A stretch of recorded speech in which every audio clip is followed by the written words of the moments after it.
Reka naho twumvirize Justin Elize hanyuma Bodo kazi dasanzwe turasavye utugira badasanzwe ewe mana yacu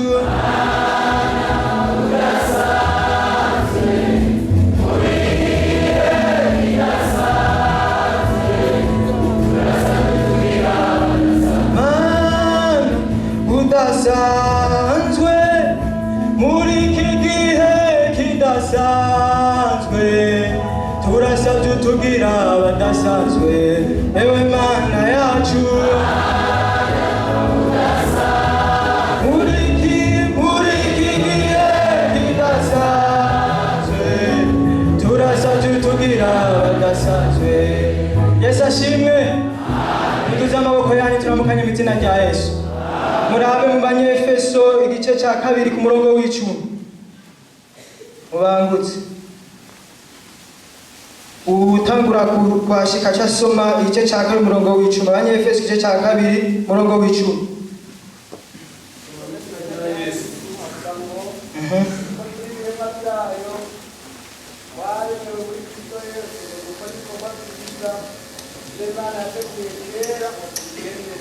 Amen. Yesu nashimwe. Ku mazina nitwa Mbiriko Justin. Hanyuma nkaba nkora ibikorwa byo kwankatira muri Equateur muzo dusengere n'ahantu hagoye. Nkaba nkora ibikorwa byo kwankatira kandi muri Ecotech no muri SJ. Nariko ndiyumvira nicaye hajya. Igihe nashikaga i Bujumbura, nashikiye muri encadrement niga muri Lisengagara. Bayitaye ubu ni École d'Excellence.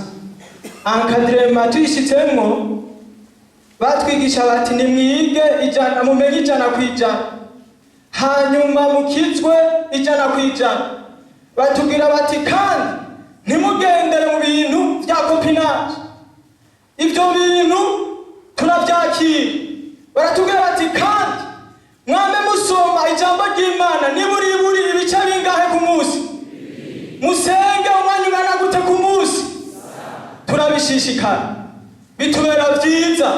Uyu munsi ya encadrement niduhagaritse ngaha twaramenye mu mashuri bandi twuzuye mpemu yera indara ababase mwage murabona ngaha haleluya ni encadrement ni irande. Amen. Turiko turagenda hagati mu gihugu turatubona bayivuyemwo iyo bari hariya bariko barama ivyamwa vyiza numvise mu mutima nosubira gutera intege abari muri encadrement Yesu abahezagi dongera gutera intege abarongozi b'amagroupe namwe kwanda mugasigara ku biro bike mwandana Imana ibintu nivyo ndatera intege encadrement ibi bintu nivyo Imana yadushizemwo iyi ni indisi ikomeye nihingurira Imana yateguye kugira ngo ihingure abagiye gusigara n'ibikorwa n'abamwe batabiteguye.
Haleluya. Haleluya. Haleluya. Revo Castai. Besti Kandura. Tikuru Besti. Nilo meito. Hegos. Ito turameye. Abari muri grupe amano. Na sandraside. Amazona yose. Niki gihugu aruka rwawe. Twifuza kudukoresha ivyo waturemeye. Tubigusabye mu izina rya Yesu Kristo. Amen. Bariko bambara neza bagira baje mu kindi gihugu abana b'Imana neza cyane abana b'Imana bariko bambara neza bagira baje mu kindi gihugu abana b'Imana neza cyane bagira baje mu kindi gihugu biyeze bagira baje mu kindi gihugu abo bagira baje mu kindi gihugu n'ukuri bagira baje mu kindi gihugu ayari bagira baje mu kindi gihugu biyeze bagira baje mu kindi gihugu n'ukuri bagira baje mu kindi gihugu babwire bagira baje mu kindi gihugu abana b'Imana bariko bambara neza bagira baje mu kindi gihugu abana b'Imana neza cyane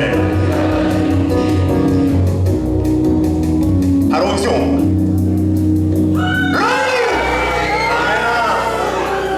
bagira baje mu kindi gihugu nagufyina bagira baje mu kindi gihugu babwire bagira baje mu kindi gihugu ukuri bagira baje mu kindi gihugu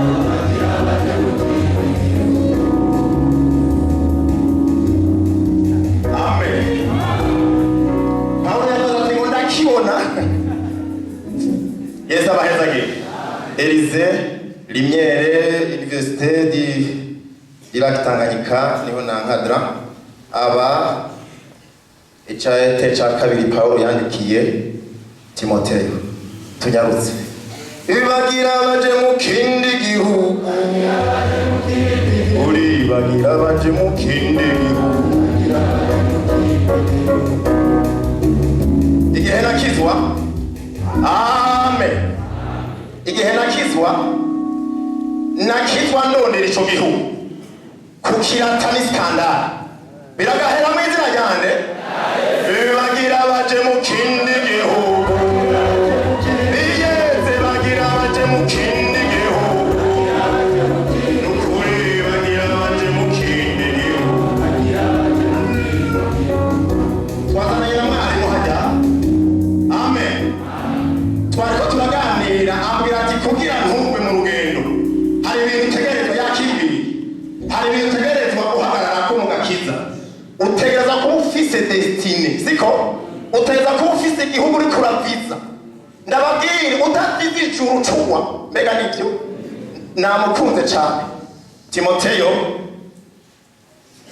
dusome mu izina rya Yesu namaze kurenza ya minota sinza kuba esclave w'umwanya ariko nta minota 10 mara amena Yesu araryoshe uyu no amena some Mungu yupo dusome mu izina rya Yesu mu izina rya Yesu bigenda neza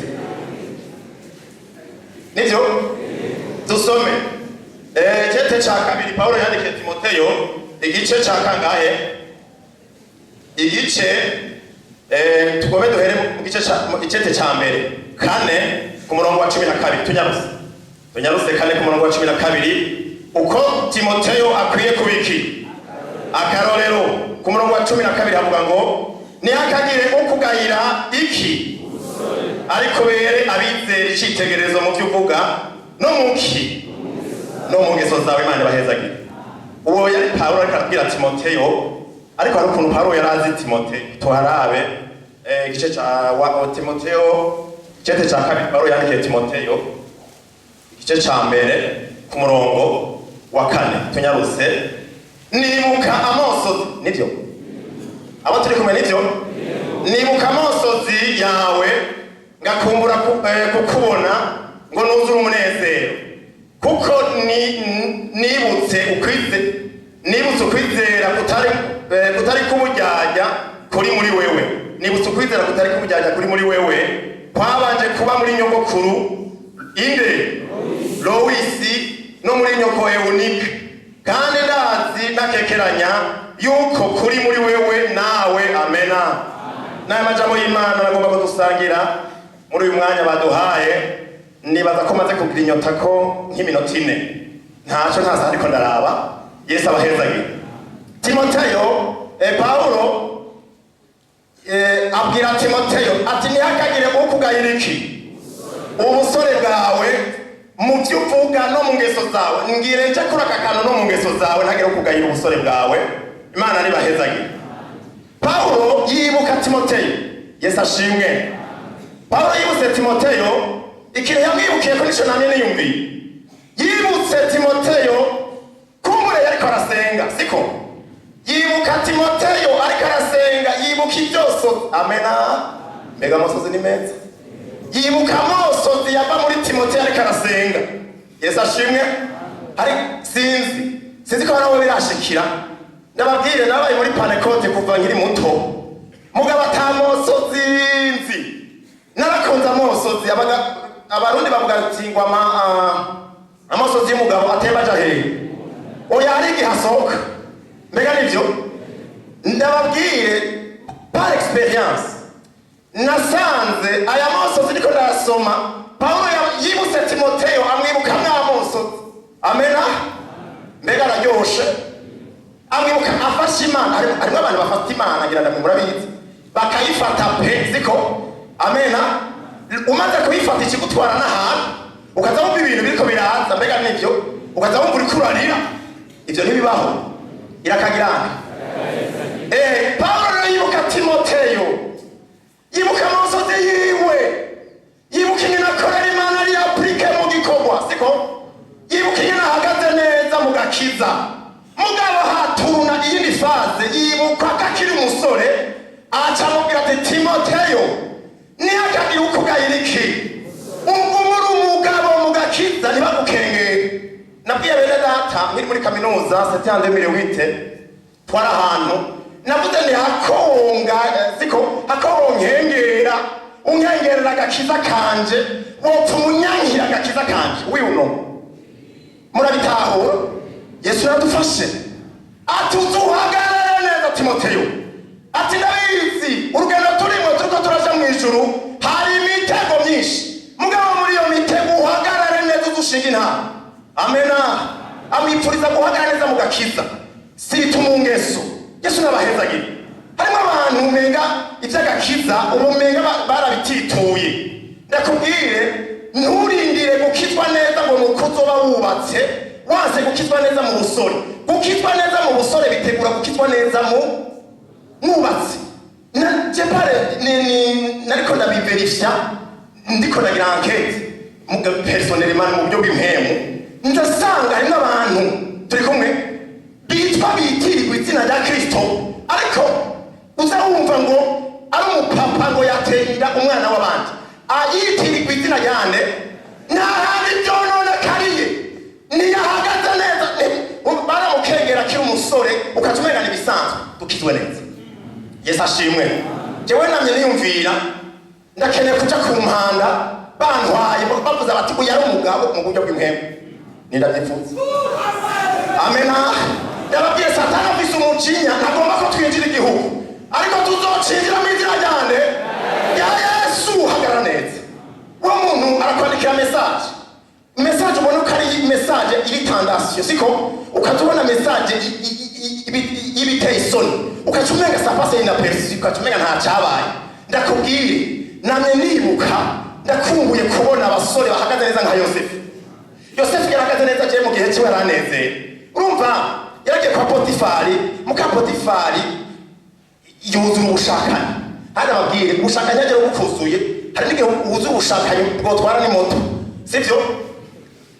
Mbega sivyo? Birabaho. Muka Potifari yuzura ubushakanye bwokwanduza n'imodoka, hanyuma agaca agomba kumuta kuri Yosefu, afise Imana mu mutima, yahagaze neza siko? Hanyuma Yosefu agiye mu bwijambo riranezera, amubwiye ngo baryamane. Yamubwiye tumviriza nakubwira nkiriza ngaha, databuja yamaye byose iby'iwawe, yaha muri runo rugo, mugabo sofe wewe nohirahira ngacumura ku Mana yanje, nkakora icyaha kingana nk'uko, acamuterera ikoti yiwe acarigira. Imana nibahezagira. Nshiga muri primaire ngeresha ndangiza, nibuka umwigeme umwe twari muri groupe, uwo mwigeme yaranezerewe n'ubundi acada mushimira n'umudamu. Yesu ashimwe. Oya urumva harimo abantu bakizwa nabi mu ngeso vrema. Umunaka sindatahura inkumi yemera ko umusore amukorako. Yababwire mugakiza tutereza gutransha mu izina ryande rya Yesu. Uwo mwigeme umuhungu aramusinako, yashambiruka yitwa Gertrude, aramusinako, amusinyeko, yamusinyeko rimwe gusa, muraza kumfasha, asasira amakayi hasi twari dutasha. Mugaya umukizwa ameze neza siko? Umukizwa ameze gute? Hanyuma ashashira amakayi hasi, acamubwira ati umviza nakubira ikintu kimwe, kuri umugabo subira ugaruke ndakwereke. Uwo aracakijijwe canke nagikijijwe? Mufashe aracakijijwe canke nagikijijwe? Aracakijijwe kuko yari kuri defensif, haguhushije uruyo upfumagirane uragaheza giwa Yesu. Umva nababwire ikintu kimwe, icyaha gitranshe nk'icyaha. Nababwire uzokizwa neza mu butama bwawe, mu bugabo bwawe uzokizwa neza, mu busore bwawe uzokizwa neza, mu bukumi bwawe uzokizwa neza mu gihe wabiteguye hakiri kare. Ntihakagire gukengera ubusore bwawe. Umuntu amaze gukengerwa aza kwiha, ega barakengerwa. Yesu nadufasha. Barakengerwa, abasore bakagenda bakengerwa n'abigeme, abigeme bakagenda bakengerwa n'iki? N'abasore vice versa. Ndababwire harakenewe ishengero ririmo abagabo b'abasore n'inkumi zihagaze neza mu gakiza. Icyaha bagitranche data. Turagushimiye. Uragaheza giwa mukunzi. Shishikara utuganirira. Uyu mugoroba turagushimiye. Turagushimiye Yesu. Kuko uri muri industry uri kurahingura umugeni. Abantu bariko barambara neza bagire batahe. Urakoze ushishikara ubana natwe tubiseze mu izina rya Yesu.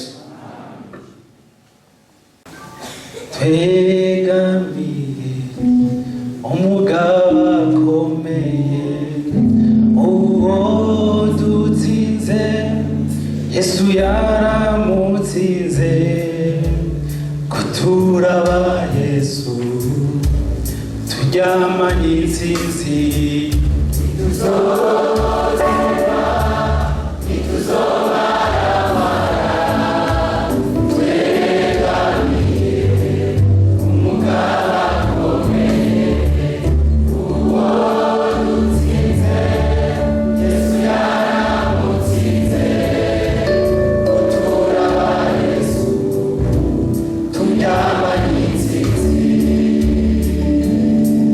Mwese mu izina rya Yesu Kristo umwami wacu. Nitwa Baudouin muhizi w'intore, ndubatse mfise umufasha mamubonye n'abana bane. Umwana umwe yitwa muhizi w'intore, undi yitwa muhizi, uwundi yitwa ntore, akane yavutse ryaheze ndamwita mugisha. N'abahungu turarindiriye abakobwa kandi nabo amazina yabo arahari, akintore na ntore bose bazoro. Turashimiye Imana. Je nibaza yuko twokuca dukora nk'aba intellectuel ibintu vraiment hagira umuntu aza kugira resume yavyo. Yesu ashimwe. Iyi murakwiye gukuramo documentaire twobika tuzofa twibagiye. Yesu ashimwe. Umuntu umwe yagiye ahantu yashonje, inzara iragapfa. Tuzosonze turiko turasenga gusa, ariko ntituzosonze kubera twabuze ivyo turya mu izina rya Yesu. Kandi ndabibatuye ko kumugisha muzopfe musonze. In the name of Jesus. Muzokumva inzara muriko murasenga gusa, ariko muvuye gusenga uzoshike munywe icayi c'amata n'ubuyi murye salade fruit Yesu ashimwe kandi nabonye mwavyakiriye umuntu yashonje yari yahuye n'inzara aca agenda agirirwa ubuntu agenda ku bantu babifise urabona abantu babifise baca bashira ku meza jus bashira ku meza cocktail bashira ku meza icayi c'amata bashira ku meza ibintu vyose bibaho umuntu nyene ati tubasukira iki tubaha iki umuntu nawe ngo shira vyose ngaho ndicangira vyose ndimenya ndicangira Yesu ashimwe muricangira muducanga twumvise ibintu ducanga byose bituyemo ibintu vy'imwemu tumaze kumva ibizodukiza Yesu abahezagira dusome igitabo ca kabiri c'abami igice ca 13 umurongo wa 14 tugeze ku murongo wa 19 dusome tunyarutsa kugira tubahirize umwanya dufise tunyarutse cyane nibaza ko mwashize igitabo ca kabiri c'abami igice ca 13 umurongo wa 14 turageza ku murongo wa 19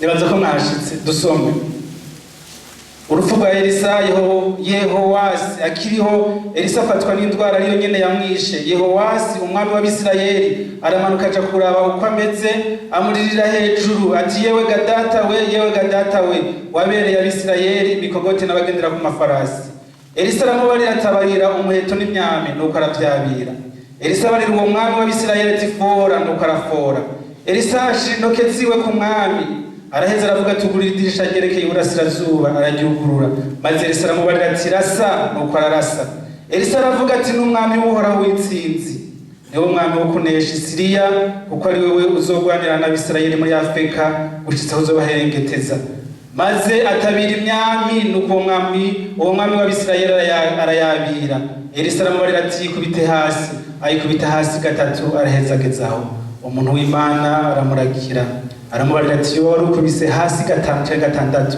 ubonesheje Abasiriya gushitsa aho barengeteje ariko none uzobanesha gatatu gusa Yesu nadufashe twaje muri formation ndiko ndabona hano hari Imana igomba kuduhindura abasoda idukuremo akantu kose k'agasivile katurimo umunsi umwe nari ntashe bamukanyosha ntashe abahazi urenganye ku kiraro gatoya urenganye station Naomi ushika hariya nko kujya station King Star hari umurongo wa embouteillage tudashobora kurengana amakaraso ni baba badashobora kunica biteye hanyuma zizo ziravansa buke tugiye dusanga ndabasubiza cyabiteye dusanga n'umusoda afise amapete ngaho yari mu modoka ahagaze ariko akora ikigori ndagati Imana yanje jewe namwe n'abadumukuru w'abasoda uyu muntu ushika ndamakaye amapete yose n'umusivile ashobora guteza mbutaje akora ikigori nibaza ko gifisa akasivile muri we Imana ikirondera kudukuramo agasivile kose kugira duhagarare neza tugwane intambara tuje mu ijuru tugere muri ico gihugu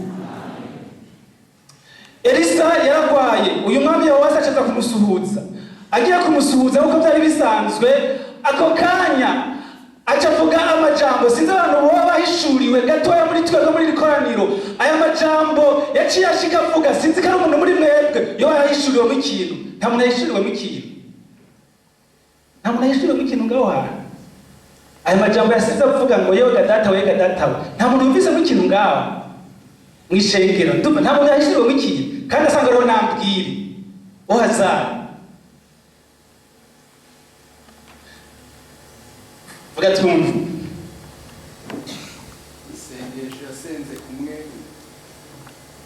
yagize isengesho rimwe na Elisa igihe Elisa yagomba atandukane na Eliya yewe gatata we acarahamagara Isa kwezagire none zo byakubwiye iki ubona byace bifashe iki musubirize mikro ariko arahishurirwa ndiko ndabibona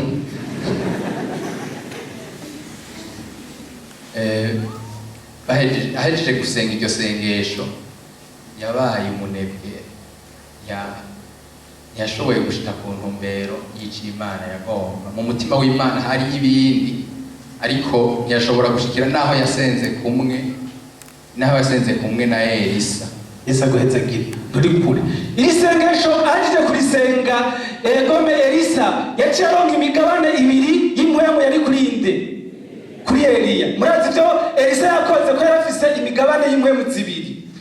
Aha rero bisobanura yuko uyu mwami yarajije kuronka imigabane ingahe muri universite. Uyu mwami yawase yarajije kuronka imigabane ingahe?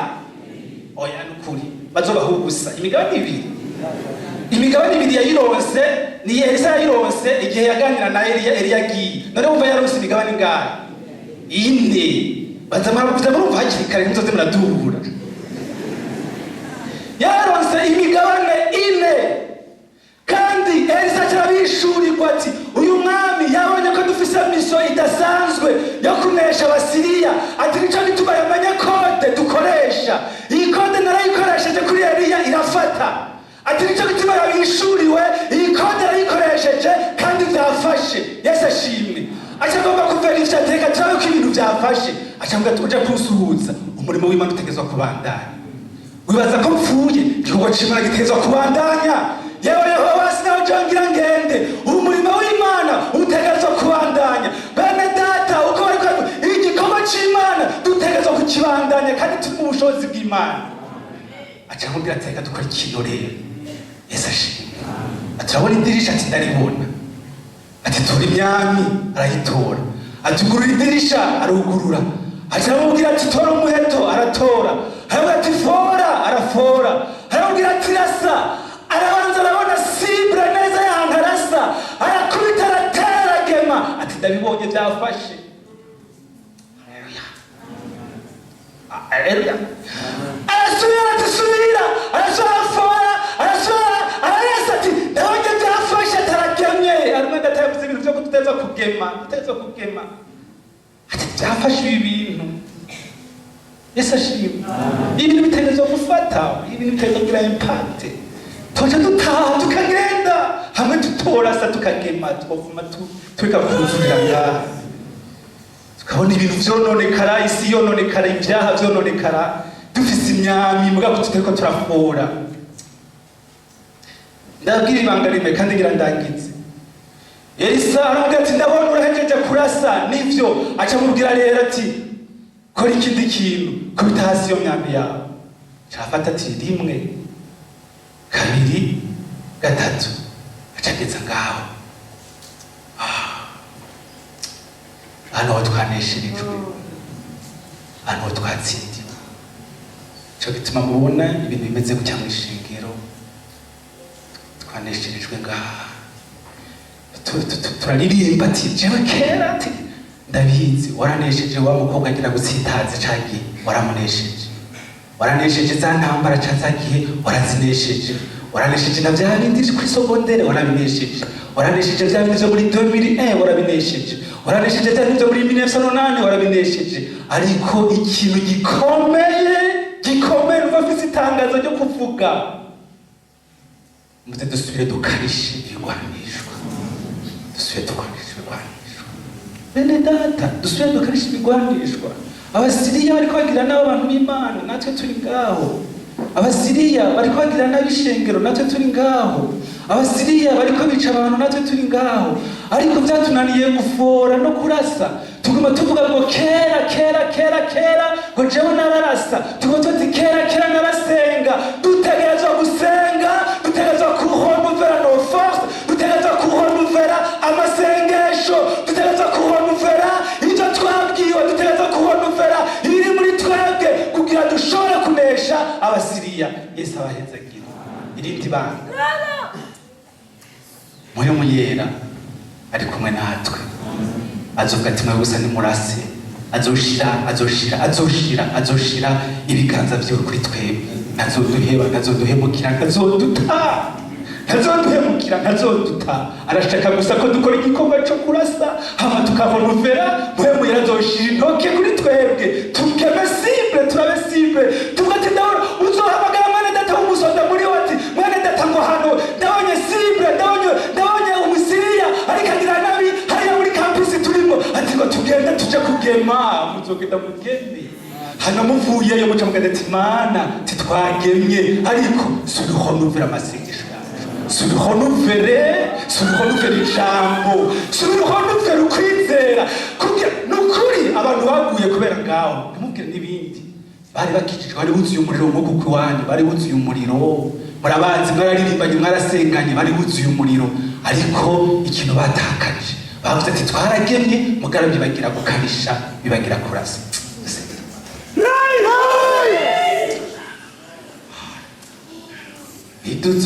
ntituzotsindwa ntituzomaramara twegamiye mugaba kumbiye uwo dutsinze Yesu yaramutsinze ko turaba Yesu turyamanye ntituzotsindwa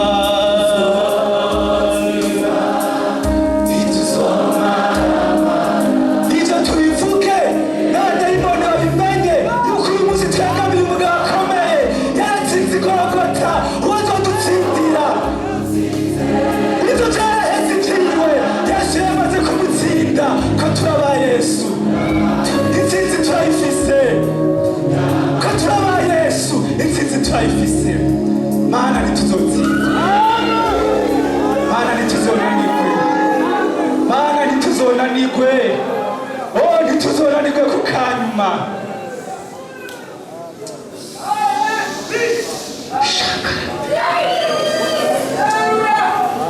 mana ongera ukuri ikintu gisha muri iyi mitima ongera utange ikintu gisha muri iyi mitima dutegerezwa kurasa abadayimoni dutegerezwa kubagema dutegerezwa kuronuzana ibigwanishwa hanyuma dutaye muri ico gihugu urakoze uwo dutsinze waramutsinze kera ko turi kumwe nawe turyamanye intsinzi kandi uzodushigikira mu izina rya Yesu Kristo amen.